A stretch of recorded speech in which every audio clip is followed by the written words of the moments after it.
Hello and welcome back Yellow. to the TimTom Podcast. No Tim today, but instead we got an Englishman. Good morning. How art thou? Very good, thank you. How are you? I'm swell, thank you, darling. Oh, good. Good to hear. The reason that it's important that we have an Englishman is because it's going to be a sort of UK Brexit special. This All is the some nationalist All the stuff. important releases Yeah, for once, I think for the first time since we've done this really, have been UK artists. it's craziness. Big things for the Inglings. I mean, I feel like English music's always been good. Yeah, it's always been quite underrated, I think. Oh, definitely. I mean, I beatbox and no one listens to my videos, and I just don't understand why. Exactly. I've always said that your beatboxing needs more views, more streams, but people just don't understand. But do you know what did get lots of views and streams? Say that again? Insomnia Oh, Insomnia, yeah. got lots of views and streams. I think it came third in the chart in Billboard or something ridiculous. Really? How? Yeah. They made it in like 3 sessions, and Did they?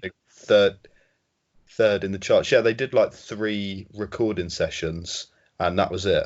I mean, I didn't think it was much, but I didn't know it was that little. Yeah, I know. I was rattling my brain. I was thinking, how do you do that in 3 sessions? And it was like I kind of understood the quality of it a bit more, you know. Well, it's a surprise project. Yeah. It's a weird mixture of Skepta, UK grime veteran, Chip, who I'd probably put in the same bracket. He's not been out as long as Skepta, but he's still a big name. He is, yeah. And Young Ads, who is definitely popping right now. He certainly is, yeah. Popping pills, there's nothing else. Lots of hits. Popping pills as well. Yeah, too many of them. He needs to calm that down. I thought that the most interesting thing was that the genres of instrumental just varied from track to track, as I'm sure we'll get into. Yeah, there was a lot of weird. There wasn't a kind of structure to it. It was just kind of all over the place. But you know. Yeah, definitely. So we start off with mains. Yes. What did you think of that?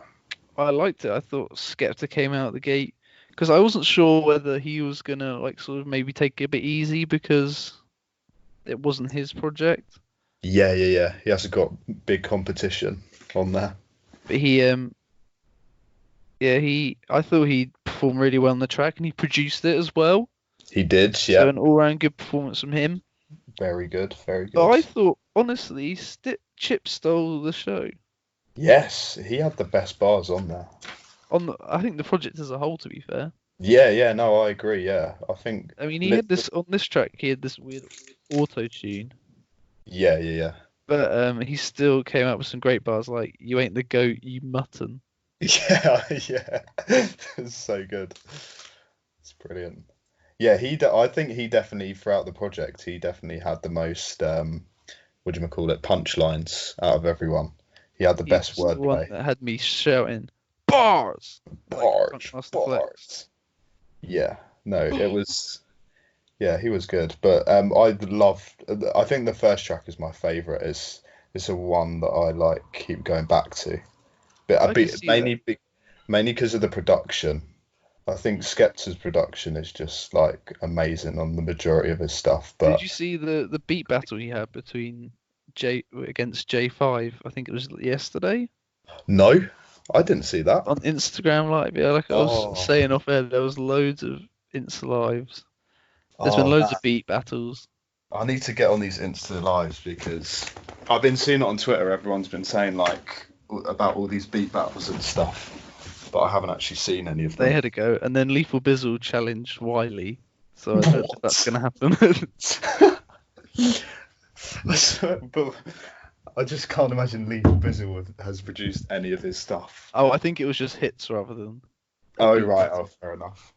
I see. Yeah, there's been so many beat battles, but this has been the first UK one. Yeah. Skepta kind of rinsed him, to be honest. Yeah, I'm not surprised. And he played a couple of songs from this. Yep. Well, the two that he produced. This one and Sancho Pay. Yeah. And I even liked ads on this song, Mains. I thought, apart from the cringy crack line at the start, there was some like cool imagery. Like when he pulls up to the crib, everyone treats him like Vladimir Putin. Yeah, I thought that. I think if he's not amazing lyrically, he can be quite funny at times, you know. The like Lil Pump can be. Yeah, exactly. Yeah, people, you know, you're not there for the lyrical spiritual miracle, but you're there for the humor. Sense of humor can help. Yeah, definitely. So it was. I agree with you. I think it was one of the best tracks. Yeah. No, I loved it. Perfect way to start it, and I really like Golden Brown as well. Yeah, that was sick. Serenaded by Skepta. I never thought I'd see the day. Golden Brown. Although apparently he's been singing since 2008. Oh really? I didn't hear about this. That's what he said. About this. Thought I'd know. That's what he said anyway. Liar. The instrumental was really classy. It is. But Ads' verse was anything but. It was basically all like going down on someone. Yeah. He just kind of ruins the vibe a little bit. But then Chip comes through again with another killer verse. This time he doesn't have auto-tune in his voice. So there's nothing stopping me from giving him praise here. No. Especially with the whole thing about people being in cuffs but have never worn cufflinks. Yes, yeah, I love that. A couple bars later, don't let the suit fool you. I don't cufflinks. Yes, yeah. Yeah, that was a sick line. I haven't listened to Chip in a while. I didn't know he was coming like this. Yeah, it kind of made me realise that Chip actually is better than I thought he was. But and Skepta closes off the track out with another good verse. He does. And then we go into the single, the soul single. The soul single. Wait. Produced by Cardo. Cardo got wangs. An American producer. It's unbelievable. Amazing. Especially because it's not that good. An instrumental. Yeah, I mean, to be fair, I do like it. Like, I think it's good. I think it's a bit of a. It's not. I liked the beat. Okay, I do like it. That's not fair, but it's kind of left field, but it's also kind of average at the same time. Yeah. It's like that. I think just young ads really is like the problem here. I'm so glad you said that because I was worried I was going to ring him out here for no reason. No. Yeah, he's just the problem on all of them. Not all of them. I thought the first two tracks he was like. There's bits where he's quite good. I think. Yeah, no, he's not but like. This song was atrocious. From his point of view, was atrocious. Yeah, no. It's to the point where I can't even remember what the other two did on the song. I just remember. Auto-tune ruining everything. Yeah. I think that like the beat was good. I liked that, but it just young ads. I don't know what he's on about really. Well, yeah, whatever. Let's leave that in the past. Leave that behind. Yeah. Is it fair to say that Demons is probably the most had him in his comfort zone the most? Yeah, definitely, because it had his mate on it that's in D Block Europe. Dirt Bike LB. Yeah, God, they've both got shit names, haven't they? Mm-hmm. It was quite a trippy instrumental, but I really had very little to say about it. I thought, in my opinion, it was the worst song. Probably, yeah. It was one of the least. Yeah, for me, it was one of the most forgettable ones. So the crazy thing to me is it's not even 3 minutes long, and yet it has 4 verses. Yeah, I know. Yeah, I don't know, like how they fit that all in, but it wasn't anything special or amazing. It was just a bit more like, eh. And that actually brings me on to probably the thing I commend this project for the most. And that is that, there's been a lot of like collaborative projects recently, but they've had at least one solo track, like even the Lil Baby and Gunna one. Oh yeah, They yeah, had yeah. their own tracks. Whereas everyone was on every song on this, and I think it made it better, in my opinion. Yeah, no, that's true actually. Yeah, a lot of collab. They call it a collab album and then do like 3 or 4 songs where it's just one artist on there. But not this. This is not the case. Not this. This one's unique. There's and Skepta on the next track, Saint-Tropez. It's got this weird bounce to it. It's just the whole instrument is just weird. Skepta produced this one as well. Yeah, it is weird. It's like got the MIA sort of known. It's from Paper Planes, the sample. Yeah. That's it. Yeah. It's just it's almost like a trance chant or something. Yeah. It's mad. It's just confusing. Like I just didn't really know like what was going on. Really. And then it confused me even more when Ads went to close out the track and bodied both Skepta and Chip. Yeah. He had the best verse he's probably ever done. Yeah, he actually spit a little bit. And especially as Chip kind of let himself down, I thought his verse was a bit cringy, to be honest. This is why I remember him being. This is the Chip I know and love. Yeah. Love, but going back to more familiar with. Yeah. And then we've got like an interlude that certainly for me didn't do anything. I don't know about you. Yeah, no, I like literally have to skip that one. I even the first time I listened to it, I was just like, this is so bland that I can't even listen through the whole thing. So yeah, but the next one, what was the next one? Star in the Hood. Mm-hmm. Yeah, I actually liked that one. I don't know about you, but what did you think of that one? Again, I thought it was another sort of trappier number. Yeah. Which straight away puts Ads in a better position. Yeah, definitely. Yeah, it suited him a lot. It was one of the tracks that suited him the most, and he was like most comfortable on. So I thought that was. And then, although I didn't like on Skepta's verse, certainly at the start, he was sort of melodically ending all his lines. Yeah, I know what you mean. Yeah, it was a humming bit... or something. The last word out was just weird. And then Chip had a weird moment as well where he was sort of bragging about having to pay for Off-White, saying that I don't know Virgil, I pay for mine. I actually pay for mine. It's a weird brag. I don't get freebies. Yeah, well done. Oh, cool. Yeah, nice. Nice. But yeah, I liked some of it, but I think if Young Ads is the best thing about a song, it's generally not going to be the strongest one for me. No, exactly. I think, and yeah, like that was definitely my favourite bit of the song, the first bit with him on, and then when Skepta and Chip came in, I was just a bit like, oh, I'm done with this now. Yeah, I agree. Was Mic Check the next song? Yeah, that's the one. Yeah, I just think it was a bit like Saint-Tropez, like I just didn't really, I don't know, it was a bit bland. But what did you think? Well, I agree, I suppose. It was probably the most grime of all the tracks. Yeah, that's true. There was no hook. They just went verse, verse, verse, and then verse, verse, verse. They each had 2. Yeah. They kept going back to back, but they're very hit or miss. I think the first half of the song is pretty poor. Yeah.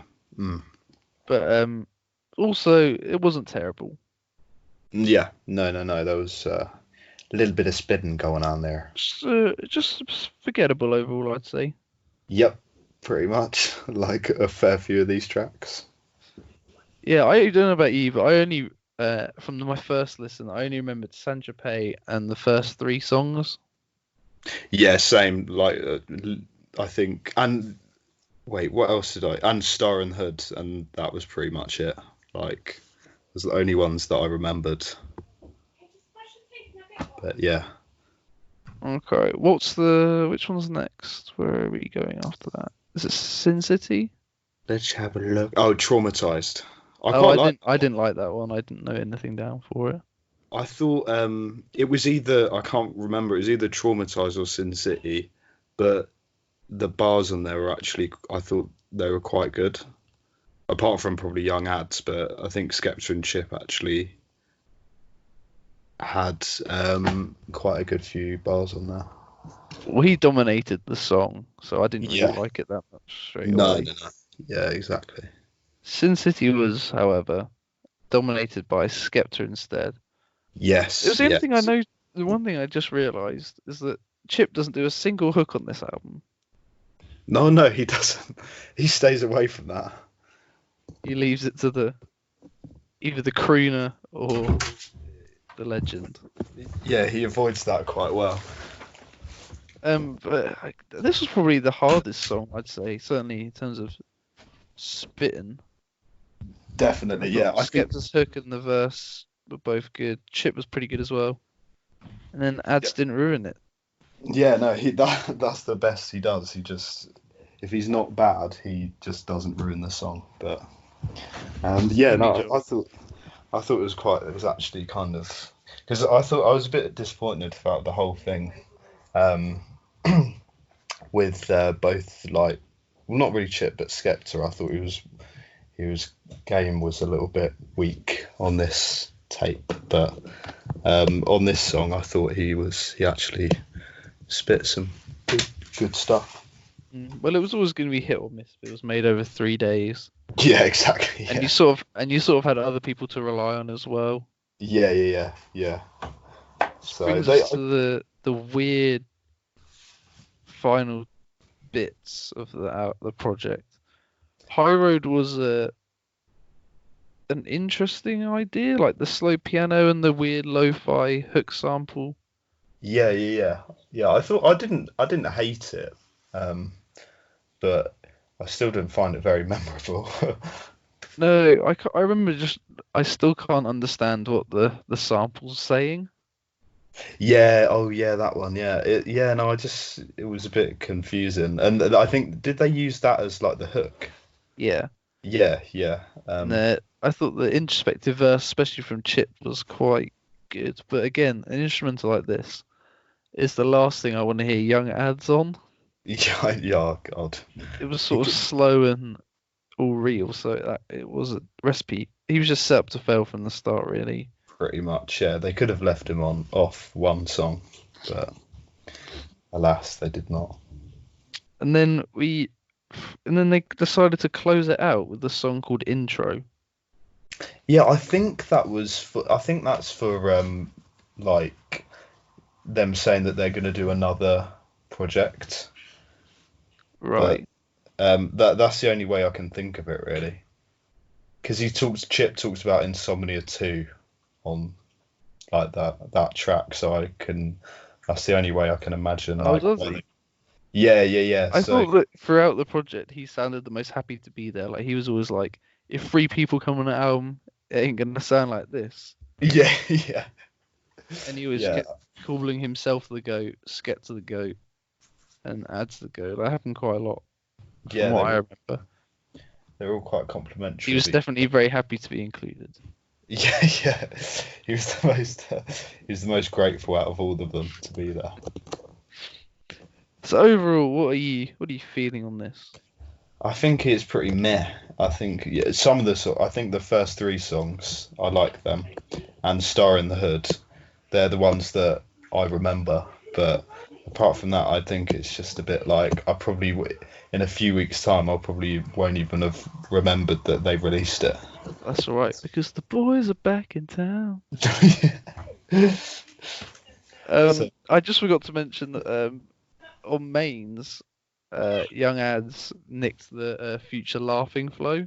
Yeah, I know. Yeah, he did, which was kind of cool, but at the same time, it's like you're just nicking flows now. How much more derivative are you gonna be, bro? Yeah, I know. Like, you're already copying half of the whole trap scene already. I mean, I'll ju- anyone that croons in England is ripping off J Hus. yeah, exactly. Yeah, most definitely. He's the only English guy that can do it properly, I think. I think Notes can as well. Oh yeah, Notes can. And I But like One Asen, but I think he's just a singer more than a crooner, to be honest. yeah.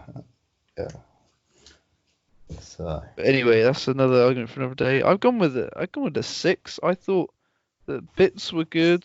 Well, it was more good than bad, but only just. It was very hit or miss. yeah, it certainly was. What about But you? I Put a think number on. I'll put a number on. You're doing this to me.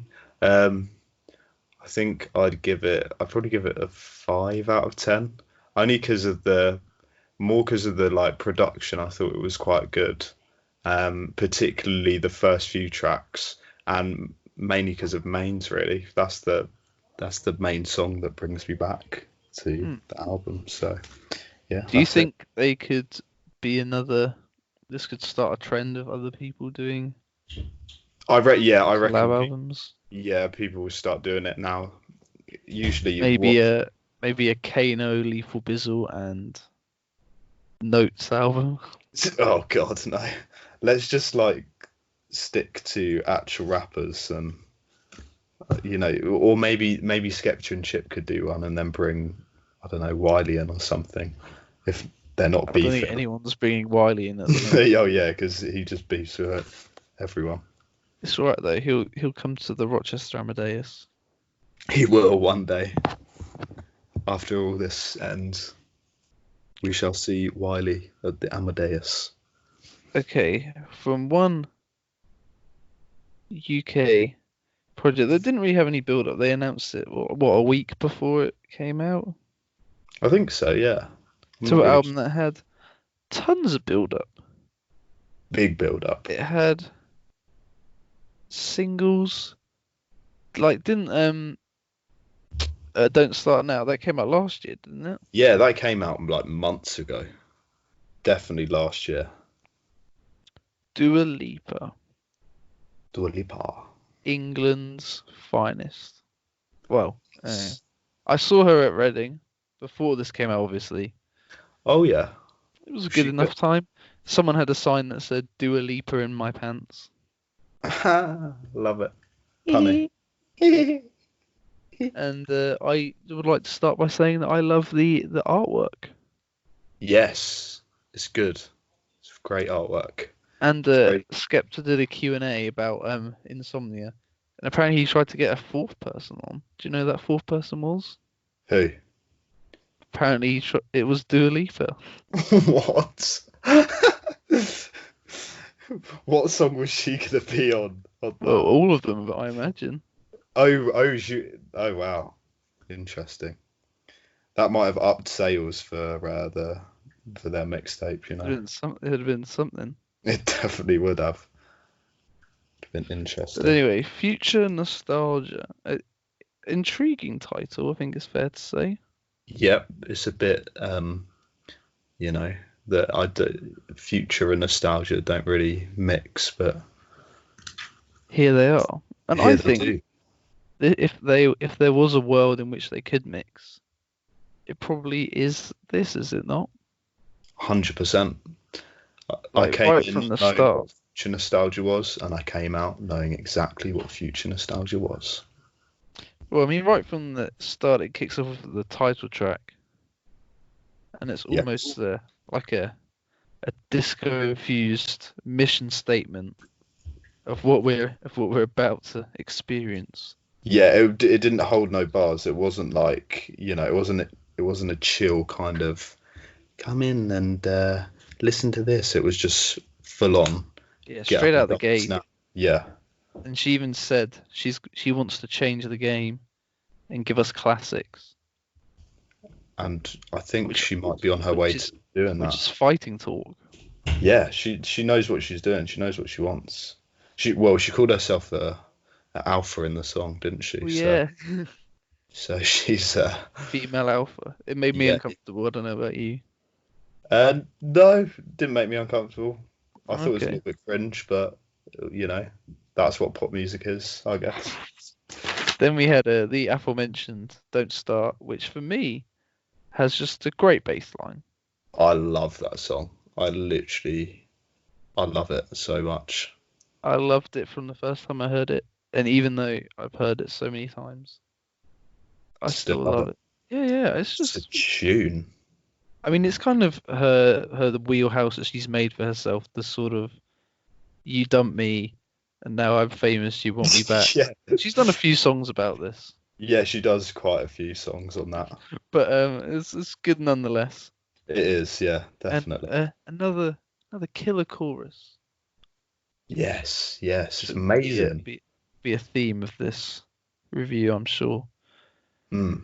What were your opinions on Cool? I really liked it. I thought it was good. It just had the production on it is sick. Like especially throughout the whole album as well. The bass that they use, I think, is like one of the best bits about it. But what do you think? 100%. This one was a bit slower and is a bit more dreamy and a bit more ballady. Yeah. But the hook still explodes. I mean, I don't know what it is about pop engineers, but they always get it so that there's like a pre-chorus where it's a bit subdued, and then the chorus just explodes. So even on a ballad like this, it's been engineered in such a way that will always stick in the memory. Yeah, no, that's what I noticed about all the songs on here is that there's always like a start, like there's always a bit of a build up, and then not just like a normal song where it just builds up to the hook, but there's like a massive like explosion of a hook in like the way they do the production and stuff. But I don't know if that was like instrumentation comes in as well. Yeah. So. So that's Cool's pretty cool. Cool was pretty cool. Wasn't amazing. Wasn't up there as my favourites, but it was pretty cool. My favourite was Levitating. Yes. Oh my god. Oh, just yeah. What did you? It's a jam right here. She has such charisma. I mean, she's always been quite confident. Yeah. And you'd have to be to kick it off, saying you're going to change the game. But I mean, god damn. She followed through with it. I mean, she wasn't lying at the start. This song is so funky. It's unreal. I never thought I'd hear this. It's pure funk. Like, well, not pure funk, but you know, it's very funky. And it's just like the hook's great, but the bridge. Yeah. Oh my god! And it comes around again when like the instrumental goes a bit crazier just before it ends. That is the answer to her success. Her bridges are amazing, don't you think? This was the only song that I really noticed the bridge being like genuinely a masterpiece. I think her this one definitely, but I think her like build-ups to her choruses are like one of the best. But the bridge. Forget there was a pre-chorus on this one that built up to the chorus like all the other ones, but this one had like a vocal bridge. I can't remember the lyrics, but it was the bars. She's spitting. But this one had a bridge, and it was just amazing. Yeah, it was. So for me, this is the best track on the whole thing. Yeah, I'd go as far as to say that. Yeah. No, I think I also really love "Don't Stop" and "Hallucinate," but I think this was my favorite. Yeah. No, it's definitely up there as. I think it's either between that or is it "Hallucinate" where it has like the weird thing. It's almost a house song. Yeah. I think that might be my favorite one. Okay. Well, in between those, we had "Pretty Please," which is another sort of groovy dance song. But I highlighted this one because, well, not only it was more lusty than "Love," which was sort of made it stand out on that album a little bit. But I also thought the hook on this one was surprisingly weak. All right, yeah. It didn't really pop like all the other ones did. I don't know why that was. No, I know. I more noticed. I wasn't really I don't think with that song I was too focused on her like singing, more the groove of it. Really, it just made me Yeah, I wanna. mean, yeah, it was very groovy. Yeah, every repetition was just like I wanna dance. I thought it was a pretty good song. Just all wanting your hands on me, Easy. stroke me. Yeah, she's getting a little bit lustrous. Although I've seen on her Instagram that I think she's at the moment with this guy that just looks really douchey. Oh, really? Mm. Oh, damn. I mean, I've not met him, so I don't know. He might be nice. Who knows? I'm sure he's a nice I guy. also didn't realize how many tattoos she had. Oh, what? She just strikes me as this kind of like posh Christian girl. I don't really know why, Well, but she's actually originates from Kosovo. oh, you're right. Yeah, that's pretty cool. So in many ways, she's not really a Not, UK not at all. So we should kick her out of this Brexit edition. no, she's UK. She's not British. You're not Anyway, British. Hallucinate. Another contender for me for best track, as we sort of mentioned already. Big For me, tune. this song progresses like a house song. Yeah, Like, yeah. it sort of has, like, the verse is there. Or the verse is strong, Mm, but it's there. And then, like, the pre-chorus is sort of ghosty. Like, her lyrics of vocals feel like they're kind of, like, waving. And mm. then the drop. And it drops into, like, a house beat drop. But also her voice is so powerful. It's just amazing. Yeah, it's mad. It's very like a lot of it is quite 80s, isn't it? I think like Oh, 100%. yeah, it just gets more and more intense 80s throughout the album. But yeah, no, that's such a good song. But It's just engineered so well. I yeah, think the whole that's album, which was weird, because I don't really heard of one of the producers, and that was on the worst song on the album. already. Yeah. Yeah, they But just have. I think pop musicians like have these amazing producers that most people have never actually heard of, and they just come in, do their thing, engineer it amazingly, and then yeah, it's because the production on all of it is just so good. yeah, it definitely is. Sorry, I was trying to find. So what did you think about the next track? What was the next track? Love Again. Love Again. I don't really remember that one. I can't lie, actually. What did you think of it? It was an interesting one. It had like this weird dance sample Yeah, playing on it. But I sort of paired this and Break My Heart together because they're sort of about the same thing. They're just sort of. I was doing all right, and then I saw this guy, and now it's all over. I'm going to be with him instead. yeah. I think her narratives get a little bit weak on the old songs. I think it's it's the typical kind of romance thing that she follows, which is a little bit boring. But it's groovy, so I don't really care. And Break My Heart, which was the single that dropped just before the release, for me was definitely a lot better than the other one. Yeah, no, I think I do. And it had the Need You Tonight sample as well. Oh right, The I guitar. Oh yeah, I knew I recognised that from somewhere. That was Yeah, it was tastefully used. So yeah, very. I thought that for that reason alone they were sort of both similar, but that was definitely the better track. Yes, Then we 100%. unfortunately go into Good in Bed. What do you think of that one? It's just so obnoxious. It is it is a little bit. It's Like kind of the word repetition at the end of every line. yeah, that's true. outrageous. Outrageous, disgusting. It was produced by Take a Day Trip as well. Was it? Really? Yeah. Mm-hmm. Oh, mad. I thought it was good though. I thought it kind of. Did you?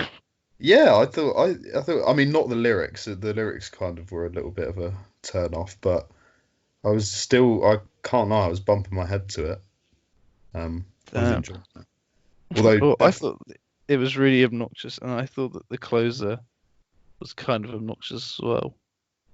yeah, I see. I mean, I guess what she was saying was right, but like bit of a feminist anthem and all that. But I feel like it was coming from someone that it was like sort of aiming at people that wouldn't listen to this because they don't like women.